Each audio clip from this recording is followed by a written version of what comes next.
You made some news this month with talking about a disappointment about the progress of directed energy weapons for the surface force. Yep. And I will note that a number of people in proceedings and on our online forums, and I heard some conversation about this at SNA.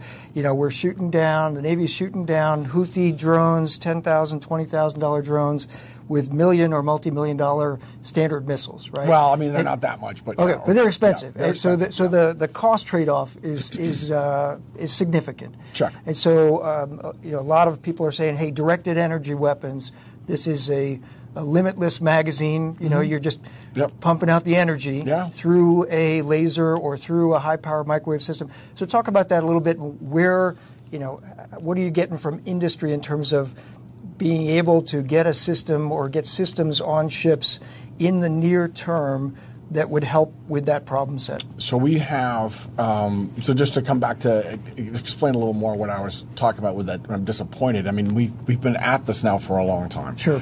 And so two things on that.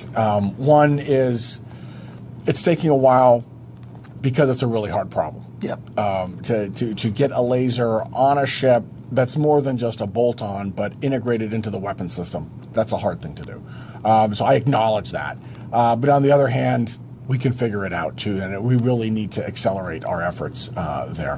What we have right now is we've got two systems that we are prototyping.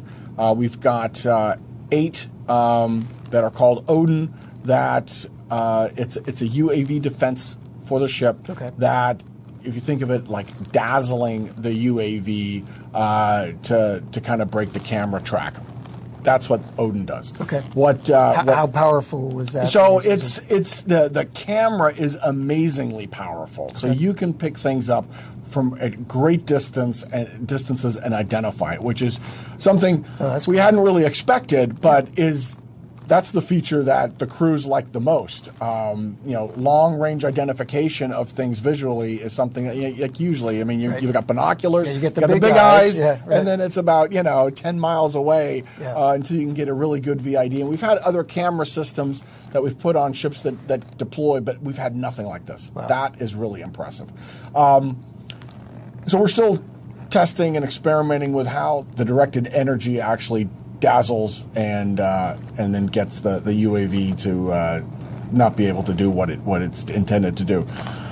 The other prototype that we have that we're working on with USS Preble right now is a system called Helios that is completely integrated into the Aegis weapon system. Preble. On Preble, Preble. It's got 4 power modules that feed the laser.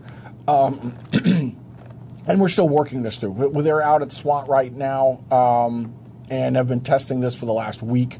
They've been testing it actually, since really last summer, but it's test, refine. Sure. We haven't gotten it right yet. Got it. Okay. Is that system close to being able to do burn through on an incoming missile? Is that, or is this still aimed at, low, slow flyer, UAV kind of thing? It's going to be, we're still working on that. Got it. I think that's fair to say. I don't want to give away too much here, but it shows a lot of promise. I'm really looking forward to seeing what it can do when it's fully ready. Yeah, and is that a program of record, or is that kind of a one-off technology? This is a one-off technology that we're working on with Lockheed Martin, and then we'll see how it goes, and we'll be able to make some decisions after that. Gotcha.